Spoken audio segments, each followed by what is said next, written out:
Wunderschönen guten Abend. Angeblich ist Bierbrauen krisenresistent. Ich habe gerade vor ein paar Tagen die Statistik des österreichischen Biermarktes jetzt einmal bekommen, was in den letzten Jahren an Bier konsumiert wurde. Und da sieht man durchaus den Trend. Es wurde 21 mehr Bier getrunken als im Jahr 2020. Also durchaus ja, für eine Brauerei wie für uns, die doch sehr viel exportiert, nämlich 20% und auch sehr stark speziell von der Gastronomie und mit der Gastronomie arbeitet, war das doch dann eher eine schwierige Zeit.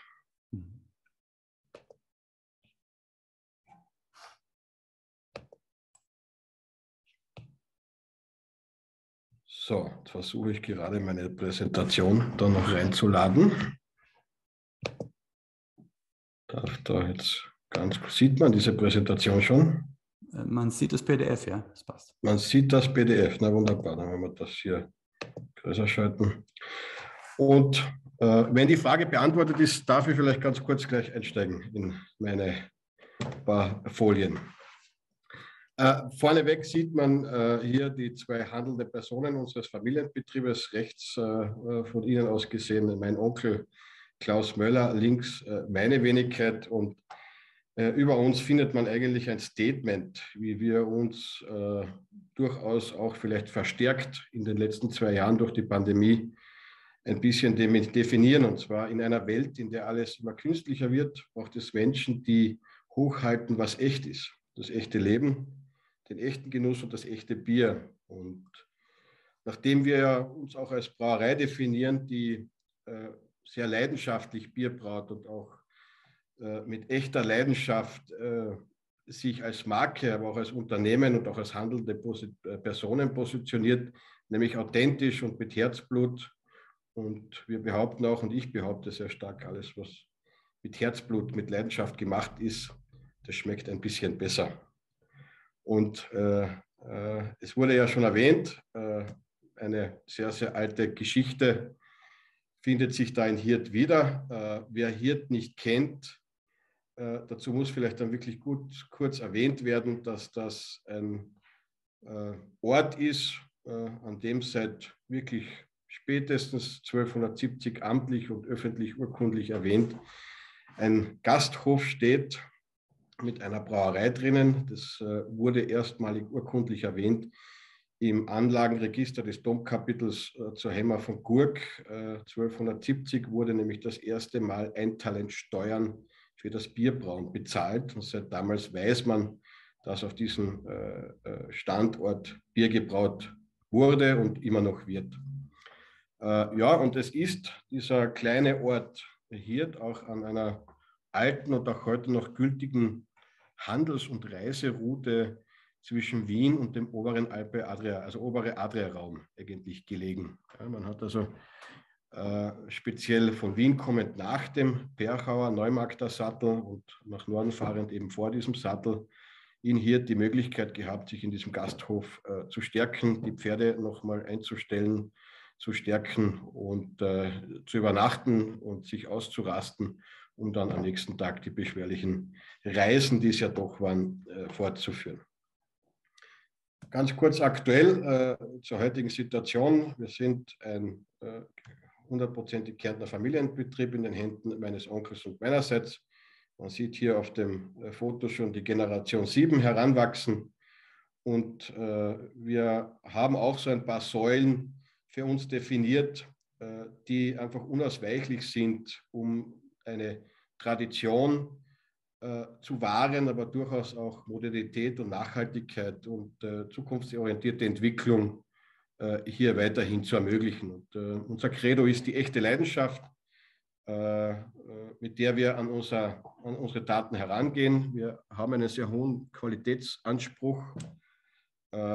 Es ist uns sehr wichtig, dass wir die Sachen, die wir tun, in der Gastronomie, aber auch in der Brauerei ganz speziell, mit kompetenten Mitarbeitern und Kollegen ausführen, dass wir als verlässlicher, vertrauensvoller und auch sicherer Partner wahrgenommen werden. Wir pflegen eine hohe Geschäftsmoral und auch Ehrlichkeit in unseren Partnerschaften. Und ganz, ganz wesentlich ist, dass wir eine vielfältige Bierlandschaft von 17 besonderen, sehr charakterstarken Bieren anbieten können und das doch für eine klein/mittelständische Brauerei auch das ein sehr umfangreiches Biersortiment ist. Zur Historie jetzt in der Familie. Ja, seit 1846 ist also diese Brauerei in Familienhänden. Das war ein gewisser Franz Meyer, der diese Brauerei damals, oder diese, man muss jetzt vielleicht sagen, heute Brauerei, damals bis auch in die 80er Jahre des letzten Jahrtausends oder letzten Jahrhunderts, Verzeihung, war hier immer ein gesamter Mischbetrieb, basierend auf einer Land- und Forstwirtschaft, einem Gasthof. 1846 war es ein Konkurs, und zwar hat der damalige Hochofen die Gewerke Obersteiner und die Familie Obersteiner leider in den Ruin getrieben. Man konnte also mit diesem technologischen Schritten, die hier im Erzabbau und in der Eisenschmelze dann in Mitteleuropa stattgefunden haben, nicht mehr an diesem Standort mithalten. Und so hat dann also ein Vorvorfahre von mir, der Franz Meyer, diese Brauerei 1846 gekauft, sie 1876 an seinen Sohn Ferdinand Meyer übergeben, der sie nur kurz führen konnte und sie dann schon seiner Tochter, der Kunigunde Meyer, spätere, also dann verheiratete Zunzner, übergeben hat, die aber auch leider nur sehr kurz gelebt hat, kinderlos geblieben ist, und somit ging das Ganze an ihren Bruder, den Ferdinand Meyer Junior, der die Theresia Knappitsch geheiratet hat. Das war wieder eine Großtante meiner Großmutter, weil Ferdinand und Theresia Meyer sind auch kinderlos geblieben.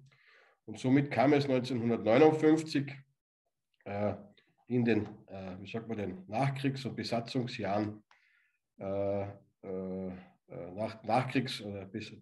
der Besatzung, nach den Nachkriegsjahren, zur Übernahme meiner Großmutter und zeitgleich meiner Mutter. Und Sie sehen jetzt schon, da gibt es viele Familiennamen. Das hat dadurch sicher mal sehr stark damit zu tun, dass hier sehr viele Generationen an Frauen am Ruder waren und die auch alle mehrmals geheiratet haben. Speziell meine Großmutter hat zweimal geheiratet, meine Mutter hat dann zweimal geheiratet, aus verschiedensten Gründen. Und somit gibt es dann heute den Klaus Möller, der hat sich durchgezogen, und den Nikolaus Riegler, der ist dann wieder zurückgekommen, sagen wir mal so, in dieser ganzen Familiennamensgeschichte. Und seit 2012 führe ich jetzt offiziell mit meinem Onkel in 5. und 6. Generation diesen Betrieb als Eigentümer und auch Geschäftsführer für diese Familie weiter. Jetzt haben wir sehr, sehr viel gehört über diese, auch in den Vorreden, über die Nachkriegsjahre und die Entwicklungen dieser Nachkriegsjahre für uns als Brauerei, dass wir doch heute im Großen und Ganzen mehrheitlich in unserer Geschäftsbarung sind. Wir sind immer noch ein auch landwirtschaftlicher und forstwirtschaftlich geführter Betrieb. Das mache ich in Kooperation mit einem Landwirt in der Umgebung, wo wir auch auf den eigenen Feldern immer noch Biogerste anbauen. Aber unser Hauptgegenstand ist heute die Bierproduktion, der Hirter Braukeller als Gasthof am Standort und dann die verschiedenen Handelsschienen, die wir mittlerweile dazu aufgebaut haben. Dazu komme ich ein bisschen später noch. Aber diese Zeitrechnung dieser Hirter Brauerei und dieser, sage ich mal, doch gröbere Aufstieg dieser Marke und der Biere unter dieser Marke hat 1981 begonnen, und zwar mit dem Fall des österreichischen Bierkartells. Das Bierkartell war eine Marktordnung, die besagt hat, dass Brauereien in einem gewissen regionalen, lokalen Raum erlaubt waren, ihre produzierten Biere zu verkaufen und zu handeln, und alles über diesen Raum hinaus war eben dann für diese Biere verboten. Dort, wo es keine Brauereien gab, gab es die Regelung, die Bierkiste, die als erstes bei dem Haus, Hotel, Gasthaus, Buschenschenke, was auch immer, stand, diese Bierkiste und diese Marke hatte somit das Lieferrecht. Und Das war aber jetzt eher relevant dann in Regionen des Burgenlandes und anderen Sphären, wo es vielleicht von den Brauereientraditionen nicht so viel Brauereien gegeben hat. Man muss ja durchaus wissen, dass 1959, wie meine Großmutter und meine Mutter den Betrieb übernommen haben, in Kärnten noch 27 Brauereien tätig waren. Und wenn wir heute die ganzen Mikro- und Gasthausbrauereien schon wieder dazu zählen, dann schaffen wir es auf 9. Ja, also da hat sich sicher sehr viel getan und getan hat sich eben sehr, sehr stark, sehr, sehr viel ab dem Jahr 1981. Zu diesem Zeitpunkt hatte unsere Brauerei 37.000 Hektoliter Bierausstoß. Umgerechnet in Liter muss man einfach immer 2 Nullen hinten anhängen. Dann hat man die Liter, wenn man mit diesen Zahlen lieber arbeitet. Und wir stehen de facto jetzt mit 2021, mit Pandemie etwas weniger, als wir schon mal hatten, bei ca. 150.000 Hektolitern produzierten Bier, Biermischgetränken und alkoholfreien Bier. Und es ist in diesen letzten Jahrzehnten am Standort da wirklich sehr, sehr viel passiert und auch mit dieser Marke sehr, sehr viel passiert. Diese angesprochene alte Handels- und Reiseroute zwischen Wien und dem oberen Adriaraum war ja auch damals noch in den 80er Jahren von Wien kommend über den Semmering die kürzeste Strecke nehmend, ohne Umfahrungsstraßen, ein Zwangswechsel mitten durch die kleine Ortschaft Hirt und somit auch ein Zwangsmittelwechsel mehr oder weniger bei uns im Hirter Braukeller stehen zu bleiben. Man hat somit die Chance gehabt, über die Kulinarik, aber auch über das gute Bier hier viele Liebhaber, Fans und Freunde zu gewinnen, die dieses Bier auch speziell an den Rückreisen nach Wien mitgenommen haben. Und ein zweiter wichtiger Botschafter für uns auch in dieser Verbreitung in den nördlichen und Ostraum, Wien, Niederösterreich, auch Oberösterreich, waren die sehr stark ausbildenden Kärntner Studenten, die unser Bier in den Kofferräumen als, wie sagt man denn, begehrte Spezialität und Rarität in Wien in den Studentenfesten und Wohnungsfesten und Budenheimfesten gebracht haben und eben auch da uns sehr stark geholfen haben, das gut gebraute Bier besser bekannt zu machen und auch geschätzt zu machen. Man hat damals 1981 auch im Vergleich 4 verschiedene Biersorten gebraut. Also es hat sich da in diesen Jahren sehr, sehr viel, auch was die technische Weiterentwicklung und den Ausbau unserer Brau- und Gär- und Lageranlagen angeht, viel getan.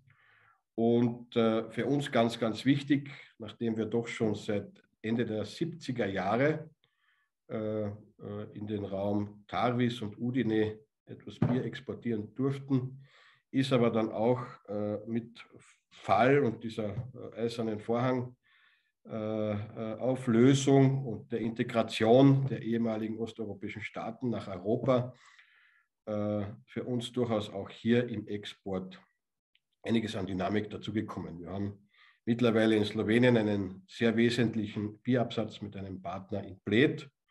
Wir haben einen weiteren Partner in Koper, der hauptsächlich, ich sage mal zu 99% mit unseren Bieren wieder die lokale slowenische Hotellerie und Gastronomie beliefert. Über die Grenze dann noch ein Stück weiter sind wir auch im kroatischen, istrischen Bereich und dann der Küste Rijeka und den vorgelagerten Inseln inklusive Zagreb mit Getränkefachgroßhandelspartnern vertreten und gut distribuiert und können dann gemeinsam mit dem oberitalienischen Raum eigentlich in meiner Philosophie, und ich versuche es auch bei uns den Mitarbeitern immer sehr bildlich näher zu bringen. Wir fahren von Hirt aus gleich lang nach Zagreb, gleich wie nach Wien. Wir sind schneller in Laibach als in Graz. Wir sind in Udine gleich schnell wie in Graz und Wir sehen also diesen Raum, diesen oberen Alpe-Adria-Raum und diesen auch nördlichen, nordöstlichen österreichischen Raum eigentlich als unseren Heimmarkt, den wir intensiv betreuen, intensiv mit unseren Mitarbeitern bearbeiten, bedienen und uns in Kärnten in der eigenen Distribution, aber in restlichen Österreich, aber auch eben im Alpe-Adria Exportmärkten, so Italien, Slowenien und Kroatien, sehr, sehr stark mit lokalen, heimischen Familienbetrieben am Markt die letzten 22 bis 25 Jahre, je nach Land, eben dementsprechend auch stark entwickeln durften und mit diesen Märkten eigentlich mitwachsen durften. Ja. Wir haben in jedem Land natürlich Mitarbeiter, die der Sprache mächtig sind, die aber für uns tätig sind, die die Händler und die Kunden auch vor Ort betreuen. Wir haben also hier einen Mitarbeiter für Slowenien, das ist der Josef Ogris Matic, ein Kärntner Slowene aus Ludmansdorf, wenn mich jetzt nicht alles täuscht. Und der ist vor mittlerweile bald 7 Jahren zu uns ins Team noch dazugestoßen und ist eigentlich mittlerweile zu 90% seiner Zeit zwischen Kärnten und Slowenien unterwegs. Es haben sicher in dieser langen Zeit auch und auch jetzt in meinen 10 Jahren, die ich das Unternehmen führen darf und weiterentwickeln durfte, sehr viele Freundschaften, persönliche Freundschaften, geschäftliche Freundschaften, aber eben auch private Freundschaften in all diesen Räumen ergeben und ein reger Austausch, dass wir eigentlich derzeit sehr viele Projekte immer wieder auf den Tisch bekommen. Und wenn Sie mich vor 5 Jahren gefragt hätten, ob die Hirta Brauerei mal einen slowenischen Bundesliga-Club sponsern wird, dann hätte ich das mit einer riesen Überzeugung verneint. Die Wahrheit ist, dass wir seit 2 Jahren den Jugend- und Nachwuchs- und sehr populären Club NK Bravo in Laibach sponsern dürfen, mit diesen Herrschaften zusammenarbeiten dürfen und sich da wirklich spannende, immer wieder neue Projekte entwickeln und wir somit auch slowenischen Bundesliga Fußball unterstützen dürfen. Was gibt es vielleicht jetzt aus dieser ganzen Historie und auch dieser Entwicklung, die ja sicher durchaus auch mit der Öffnung der Grenzen der EU, einem stark steigenden Internet und fallenden Barrieren der Kommunikation hier zu tun hat, aber sicher auch mit mehr Mobilität. Wenn man vor, sage ich mal, 1981 oder auch 1991 behauptet hätte, man ist von hier aus schneller in Zagreb als in Wien, dann hätte das gar nicht gestimmt.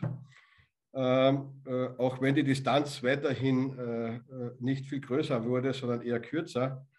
Aber es hat durchaus mit einer, wie sagt man, aus meiner Sicht zugenommenen Mobilität, die die Leute heute aufweisen, sicher vieles dazu beigetragen, dass wir heute unbekümmerter mit Menschen untereinander hier kommuniziert und auch diese vielleicht alten Barrieren, die mir immer fremd waren, nicht mehr ganz so in diesem Vordergrund stehen. Was hat sich sonst noch alles rund um dieses Bier getan? Wir haben eine eigene Ausbildungsschiene gegründet, die hier der Beer Academy, die sich seit 2018 dann Genussakademie nennt, wo wir Braukurse anbieten, wo wir Biersommelierkurse anbieten, wo wir das Thema Alpe-Adria-Speisen und Food-Bearing mit Bier eben auch anbieten, lehren und unterrichten. Mit dem Biersommelier bekommt man dann auch ein Diplom des österreichischen Brauereiverbandes. Es hat sich dann bei uns am Standort ja einiges getan, auch mit einem Umbau unseres Verwaltungsgebäudes und auch einem, wie sagt man, einem Facelift und einer Kosmetik der gesamten kleinen Ortschaft. Da habe ich dann 2015 einen Shop eröffnen dürfen, der sich hier der Piratek nennt, der auch heute noch mit 320 Quadratmetern Österreichs größter Brauereishop ist, der aber als Shop auch dem dient, wie wir uns eben auch mit unseren Partnerschaften hier im Alpe-Adria-Raum bewegen dürfen. Es ist ein Shop für regionale und Alpe-Adria-Genussmittel. Gute Produkte aus unseren Räumen mit Hirta-Bieren. Wir scheuen uns auch nicht, das ein oder andere Bier auch von kleinen, sympathischen, sehr guten Wettbewerbern mit anzubieten. Und weil wir ja auch einen Weinhandel gekauft haben, nämlich die Weinagentur Jordan, ist auch der Wein mittlerweile für eine Brauerei Thema geworden. Wir sind also mit dem Weinhandel in den Getränkefachgroßhandel von Spital über den Eingang Geiltal, über die Durach bis Judenburg, zurück über den Obdacher Sattel, das Lavantal bis Bleiburg und dann das Rosental wieder bis Villach, haben wir unseren Eigenzustellbereich definiert und stellen hier eben, wenn Sie jetzt so wollen, 2000 verschiedene Weine aus Österreich und dem Alpe-Adria-Raum zu und verschiedenste Softdrinks, Mineralwässer, Limonaden, Teegetränke und was es halt sonst noch im sehr dynamischen Getränkemarkt immer wieder gibt. Wir haben in Völkermarkt nach dem tragischen Ableben unseres Partners und lieben Freundes Bernhard Biok die Biok Gastro-Service übernommen und unser Geschäftsfeld in Unterkärnten durch Eigendistribution nochmal gestärkt. Wir durften dann auch 2019 ein weiteres Shop-Produkt aus der Entwicklung der Piratek und der Integration des stärker werdenden kulinarischen Alpe-Adria-Genusshandels und auch des Weines eine Genusstheke in Klagenfurt eröffnen, die sich mittlerweile mit 2 Franchise-Partnern letztes Jahr wiedergefunden hat, in Feldkirchen und in Milchstadt. Und aktuell stehen 3 Franchise-Anfragen für unsere Shop-Systeme bei uns am Tapet. Und ich habe versucht, mich in den 15 Minuten hier eine kompakte Übersicht über unser Tun, aber auch über unsere Zugänge, speziell aber auch, sage jetzt wirklich, unsere Leidenschaft, die uns schon sehr stark treibt, uns hier immer wieder weiterzuentwickeln, um einen Anriss und Überblick über das Unternehmen und ein bisschen unsere Tätigkeiten und Partnerschaft im Alpe-Adria-Raum zu geben. Und wenn es Fragen gibt, bitte gerne und freue mich dann auch auf eine spätere angeregte Diskussion. Okay, vielen Dank. Ich habe momentan 3 Fragen offen, die würde ich vielleicht jetzt diesmal von hinten angehen. Wie hoch ist der Exportanteil und inwiefern haben die beiden Corona-Jahre das beeinflusst? Der Exportanteil liegt sowohl gemessen Volumen wie Umsatz, es geht da nicht sehr stark auseinander, bei gut 20%. Möchte dazu erwähnen, sind wir sehr stolz auf diese Quote.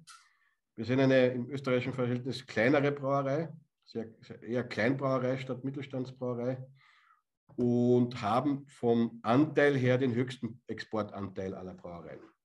Nicht das Volumen natürlich, aber vom Anteil her der Tätigkeit. Okay. Aber wie es beeinflusst hat, die 2 Corona-Jahre haben unseren Exportanteil jedes Jahr um ein halbes Prozent wachsen lassen, weil in den Ländern Slowenien, Kroatien, Italien die Restriktionen nicht ganz so streng waren wie bei uns für die Gastronomie und nicht so lange. Okay. Okay. Also ein Silberstreif am Horizont im Grunde. Sie machen offline und online Bierverkostungen, zum Beispiel mit Gelter und Limitzer zusammen. Woher kommt, dass Sie die Kärntner Neidmentalität abgelegt haben und gemeinsame Sache mit der Konkurrenz machen? Konkurrenz, das sind eigentlich befreundete Brauerkollegen. Ich muss jetzt gleich mal ausholen. Es verbindet uns dann noch eines. Wir sind alle im Bezirk St. Veit angesiedelt, nicht weit voneinander entfernt. Ich selbst bin dann auch noch im Mittelkärntner Tourismus als Person engagiert und versuche hier auch für den Mittelkärntner Tourismus die Entwicklungen zu fördern und positiv mitzugestalten. Und da gibt es einen Verein, der nennt sich Marktplatz Mittelkärnten. Und über diesen Verein, ich muss jetzt zwei, drei Sätze verlieren.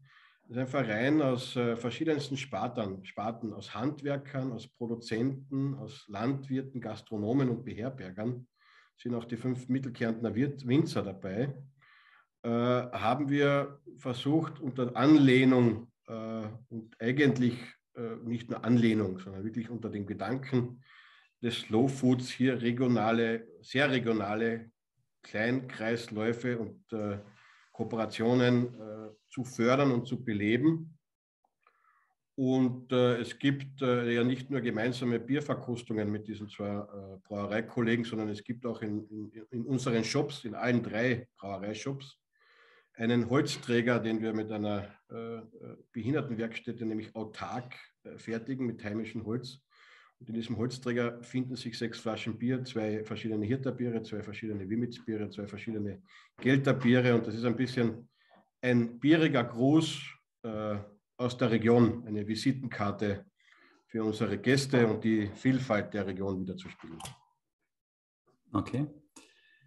Und eine Frage hätte ich noch. Hat die Brauunion oder Heineken schon angeklopft und wie oft musste denen schon Nein gesagt werden?